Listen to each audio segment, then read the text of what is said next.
Hi guys, Togri here for a new World of Warcraft video. This video will be a PvP guide video for the Affliction Warlock.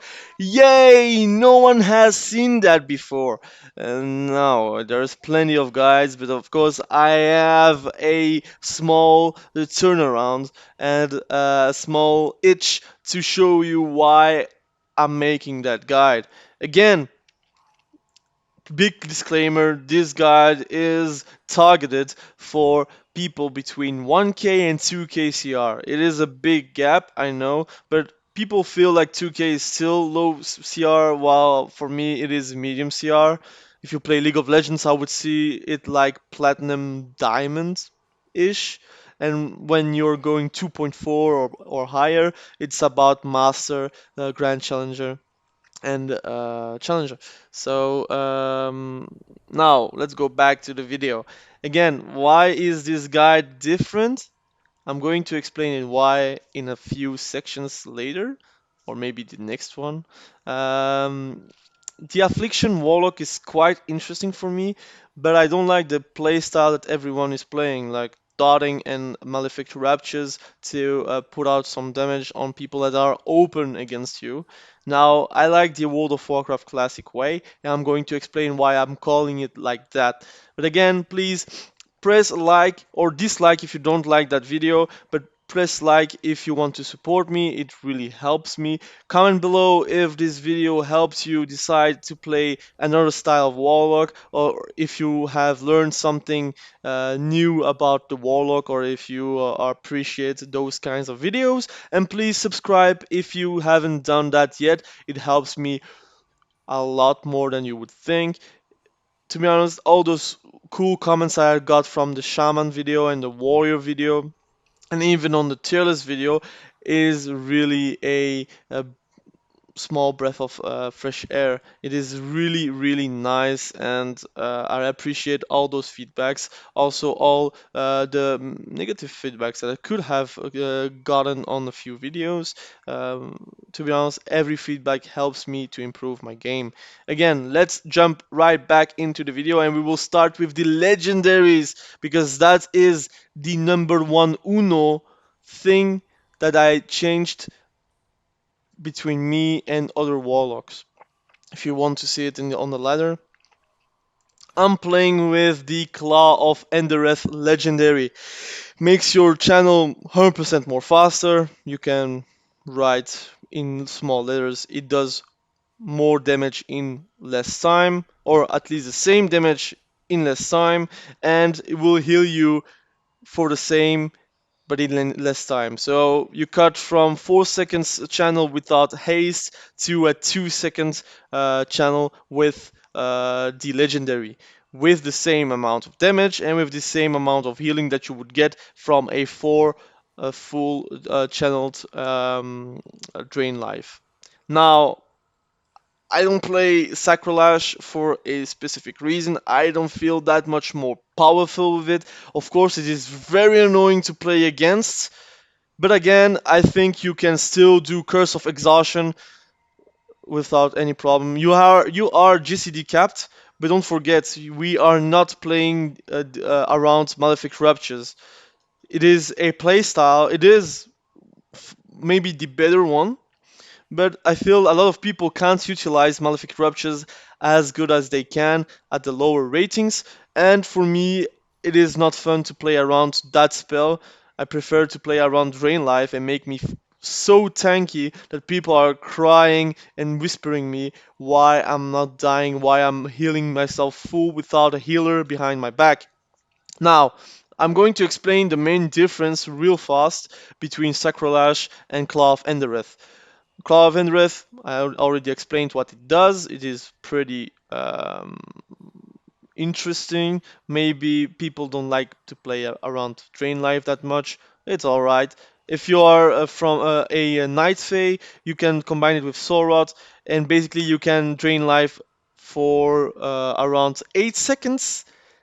You can pull 4 drain lives if you are not interrupted, but that won't happen.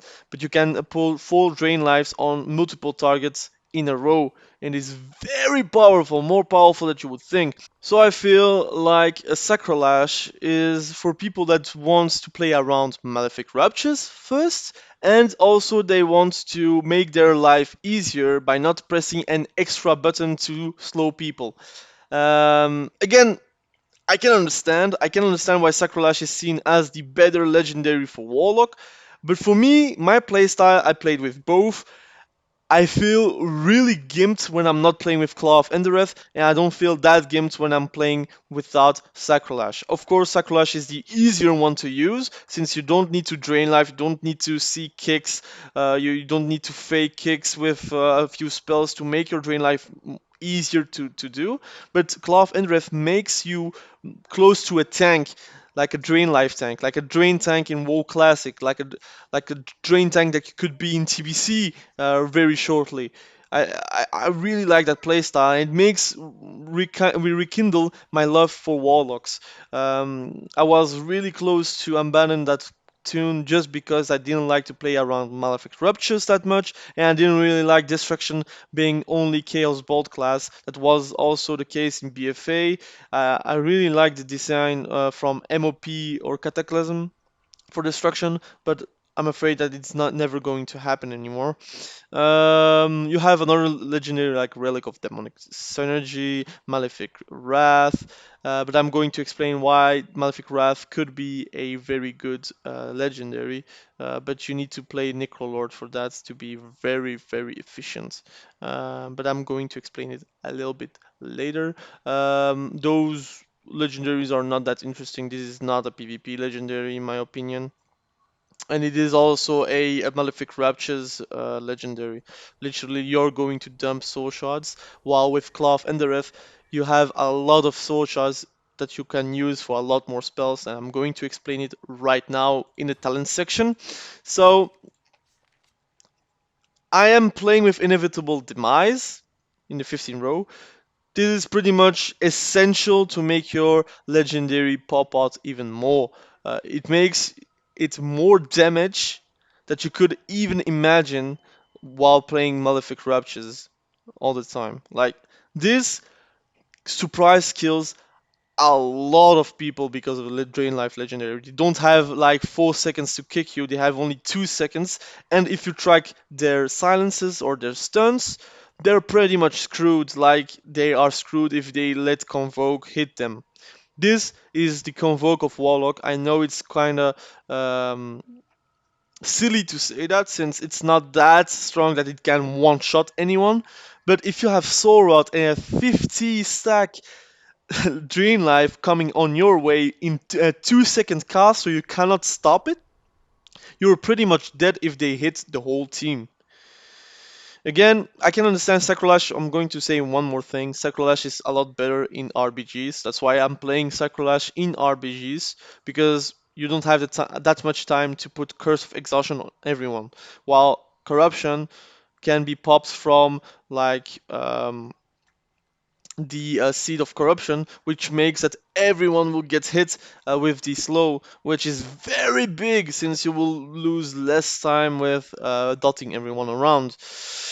I'm playing with Rith in Agony in the 25 row. Why? Because I combine it with my Conduit, but also I feel very good to have Agony as my one dot that hurts a lot with UA. Corruption doesn't hurt that much. For me, it, it is very good and very efficient. So the second option on the 25 row that is acceptable is Absolute Corruption.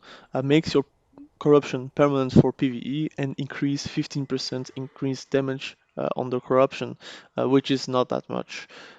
Duration reduced to 24 seconds against players. So if you're playing SACROLASH Legendary, it is for sure one of the better talents, since you don't want to apply all those dots all the time, since you are around Malefic Ruptures and dumping them into the enemies. Now, I'm playing the Drain Life Legendary, Claw of Endereth, so I feel I have a lot more liberty to choose between the Agony talent or the Corruption talent. For me, Agony feels a lot better, deals a lot more damage, and I appreciate it more to dot people with agony instead of corruption as the first dot that I'm applying to the enemy. Siphon Life is more of a PvE talent. I repeat, this talent is too much of a GCD to use in PvP. Um, it is quite nice, the healing that you get, but it is barely noticeable. Maybe combined with Demon Skin, but still, you don't have the time to put Siphon Life since you are trying to get all the dots on the targets and still drain life or use a PvP talent or use Malefic Raptures if you have too much shards. For the 30 row, I play with Demon Skin. Feels like the better talent from that row for me. It has no uptime that you need to keep. It is always available. It's a passive. It's a no-brainer. Burning Rush is a Maul talent. It's used for Maul for PvE.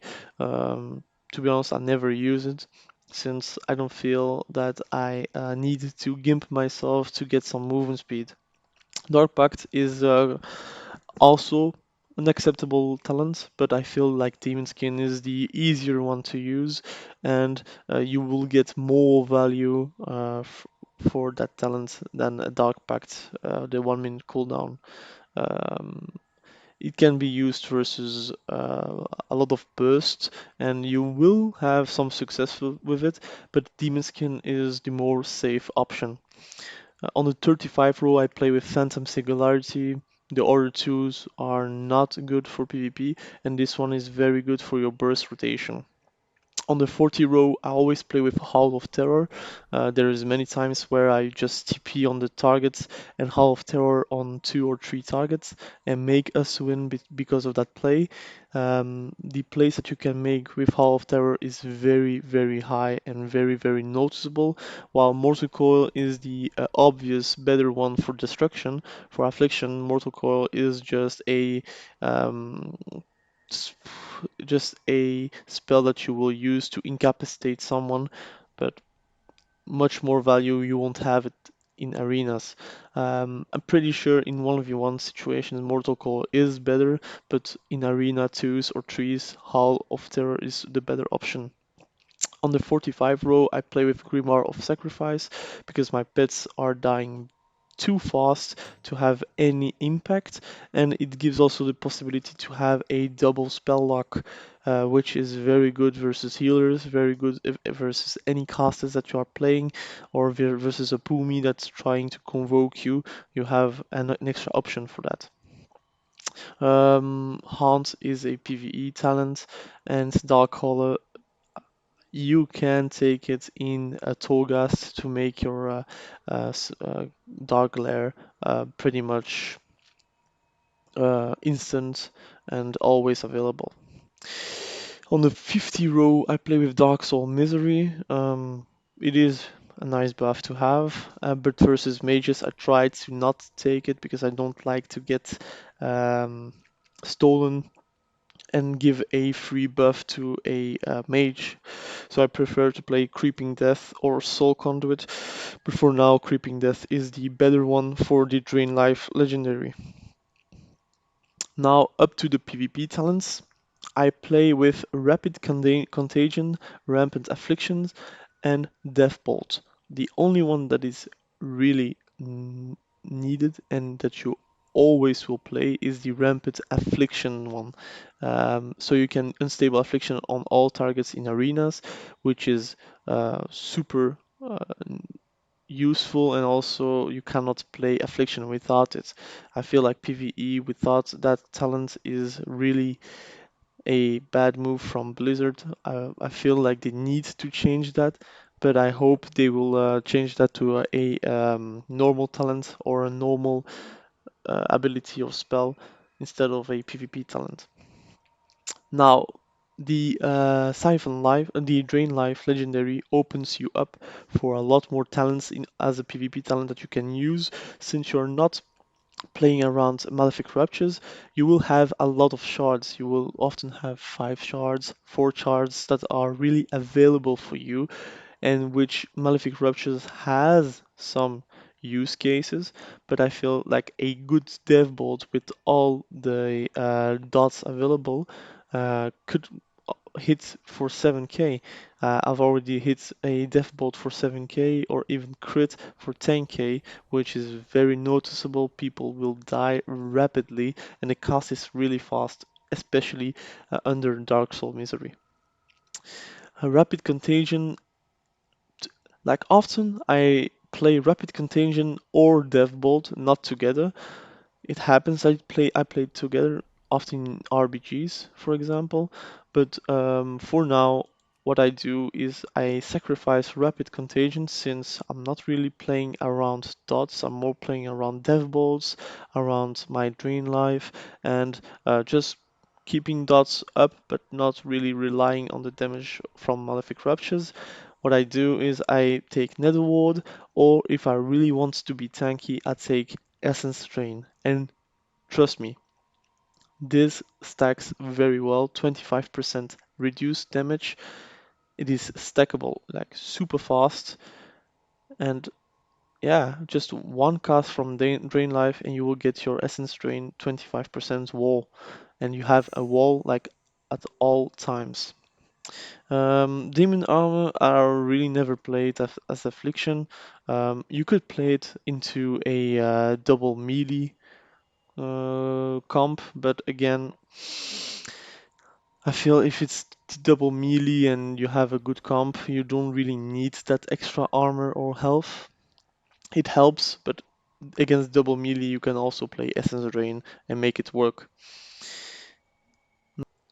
So for the gear, I try to stack haste, mastery, and vestality. Vestality stays king, then you can go haste, and then you can go mastery. Of course, if you need to choose between haste or mastery, you need to go for haste. But if you need to choose between versatility, mastery, and haste, you try to always go for the versatility gear. Um, let's talk about the rotation.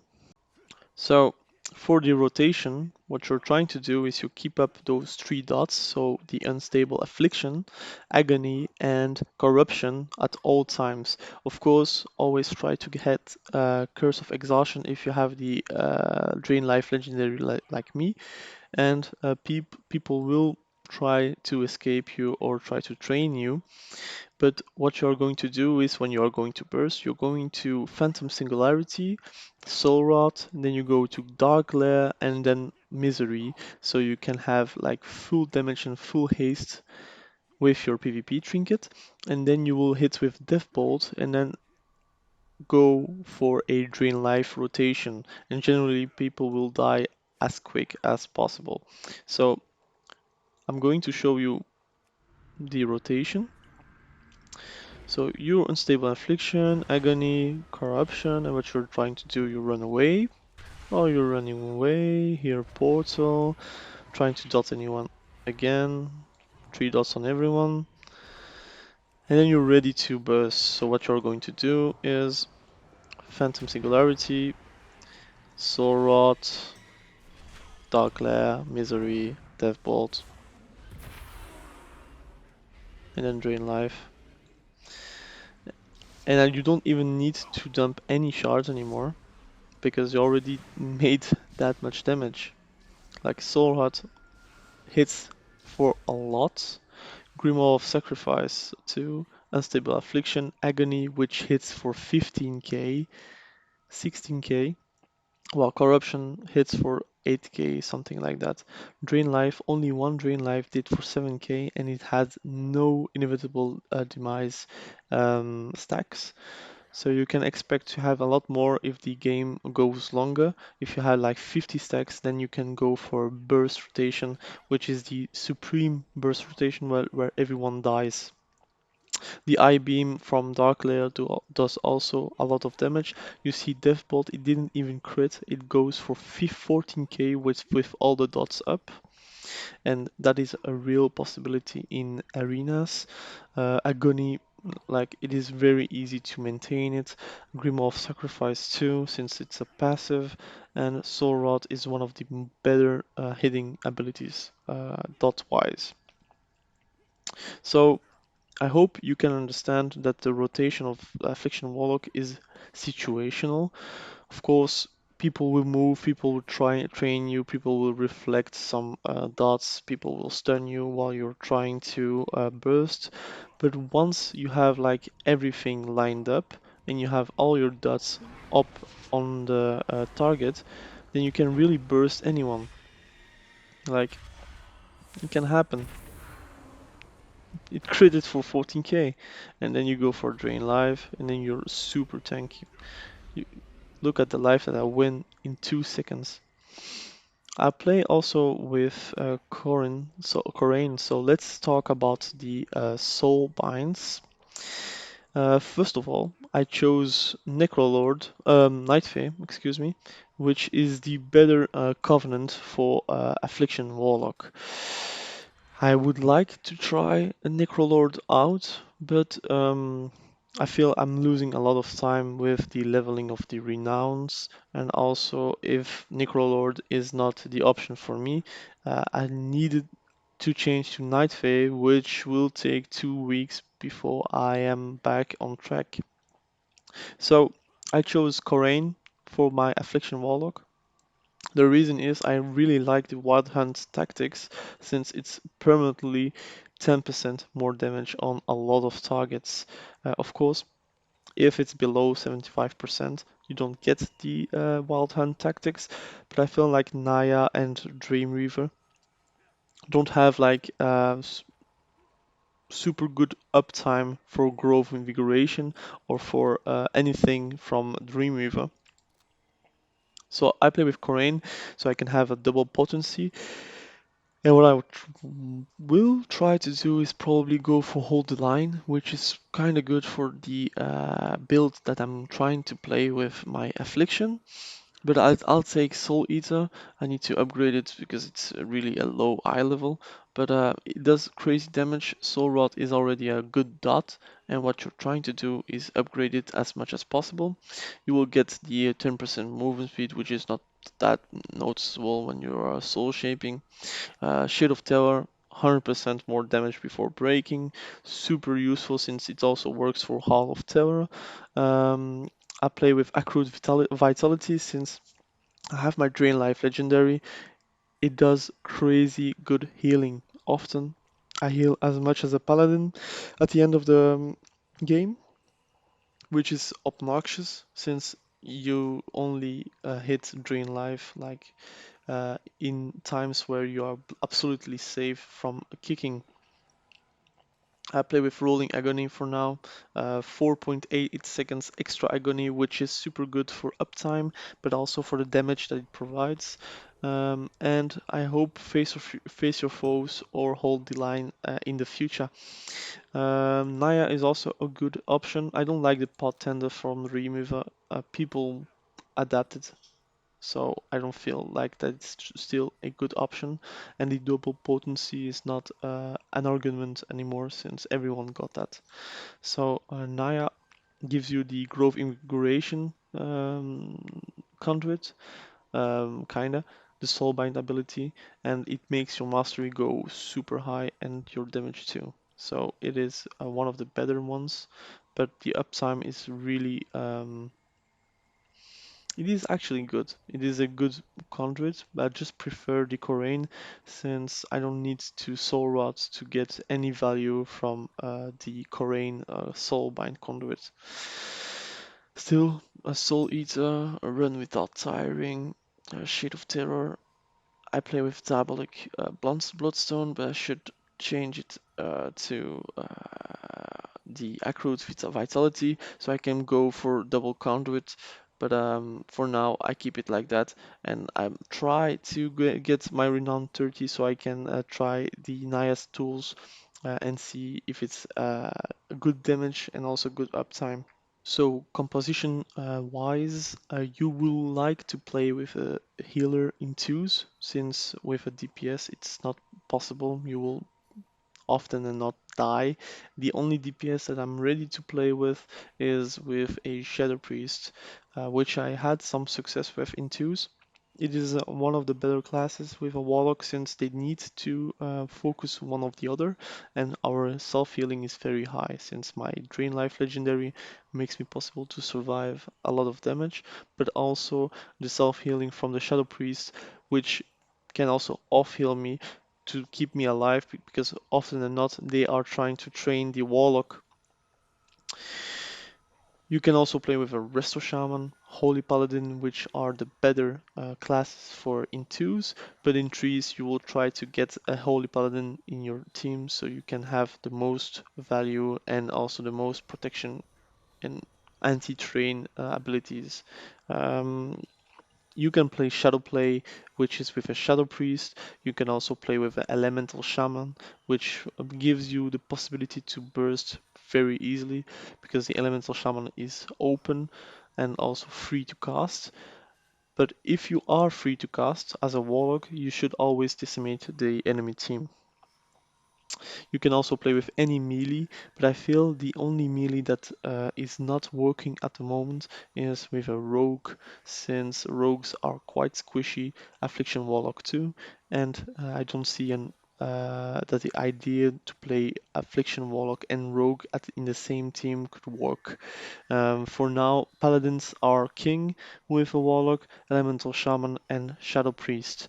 You can always try to couple it with a Fire Mage, but I feel like Affliction tries to get to dampening, not with my playstyle, but they try to get longer games, while Fire Mage try to finish games super fast. So it's not a good combination. You can always try to play with a balanced druid. The balanced druid can also complement you right away and very nicely. It depends about how the balanced druid wants to play the game. If they play with Convoke, they have always something up their sleeves so they can always win the game for you.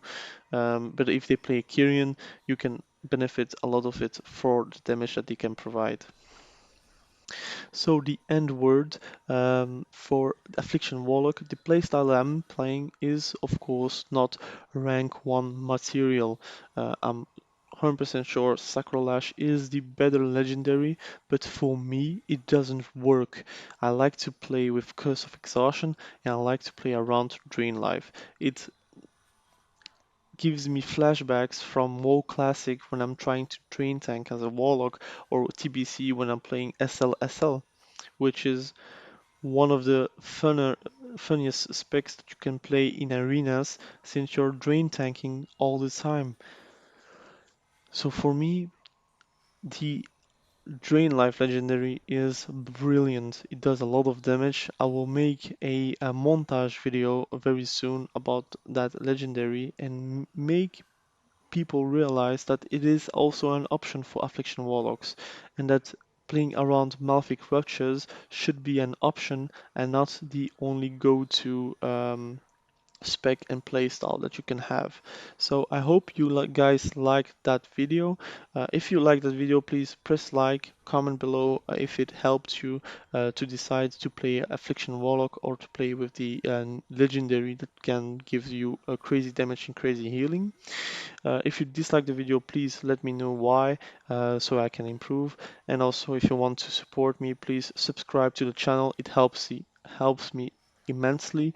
And of course, if there is anything that I can make for you guys, a video, an explanation, tips, please comment below so I can make a video about it or discuss it with you guys. For now, the meta is ever changing, and I hope that people will realize that SACROLASH is not the only legendary that Affliction Warlocks have. Um, it made me realize that Warlocks are a fun class. It just depends about how you play it. So thank you for watching the video. Please subscribe to my channel, press like or dislike, comment below and share the video around. Thank you for watching. Have a great day. Be safe. Bye.